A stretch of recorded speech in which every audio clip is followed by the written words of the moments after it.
Hi and welcome to Amanda's Paper Crafting.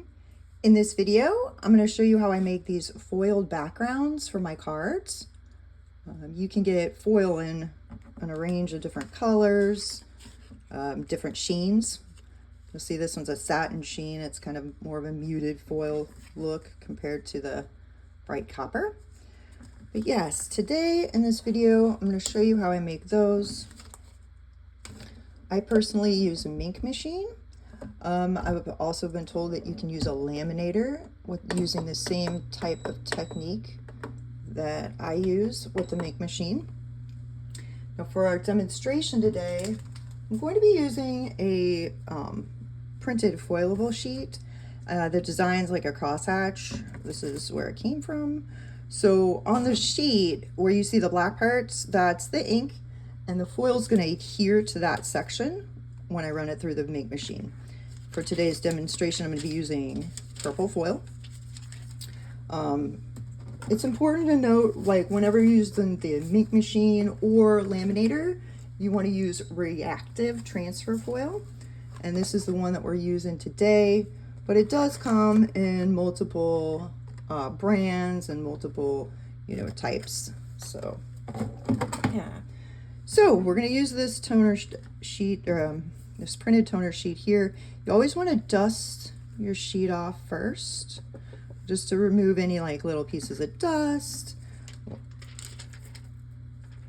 You'll be happy with that, because if you don't, I've found, you can get some dust under there and then the foil doesn't adhere as well. So we've got our toner sheet, piece of foil. It's cut, a little bit bigger than the sheet. I'm gonna set that aside. Now with the Mink machine, it has this little transfer folder. I like to put a piece of cardstock in mine just for like a little extra stability. I read that somewhere and I really like going about it that way, so that's why I do it. But you'll see not everybody does it that way. Let me bring this forward. So I've got my sheet, my foil. I'm going to place it into the little transfer sleeve. Doesn't matter if it's up or down. And we are going to just send it through the machine. There we go.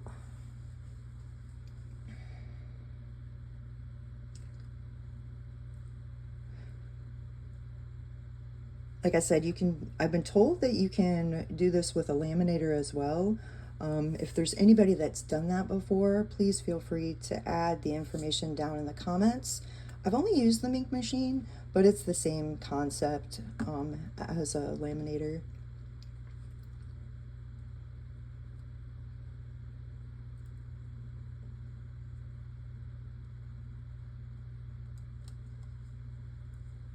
All right. Let me just place this up here. Now you want to let, this is quite warm when you first remove it, so you want it to be able to cool off. And it doesn't take long, just a few seconds. And when you rip it up, you see, now we've got this nice foiled, like crosshatch type of design.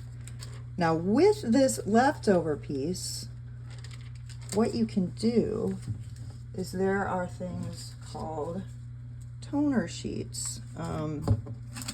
So in this example, I'm going to be using these silver toner sheets, but essentially what a toner sheet is it's completely covered in ink. So this is silver ink for the example.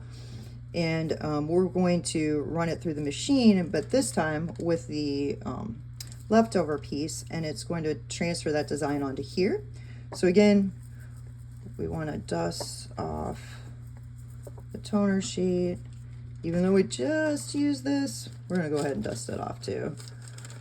I just found that's really best practice if you want your best result. Place this off to the side. And so this time we're going to line it up with the edges of the card.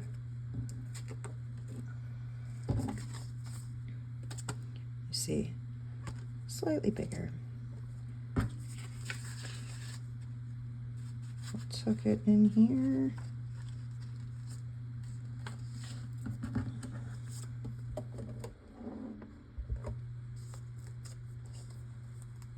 And again, do the same process, run it on through.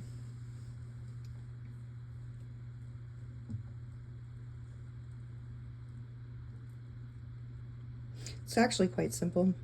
Now I've read there's types of printers you can have. There's a certain type of printer where you can print these types of sheets yourself.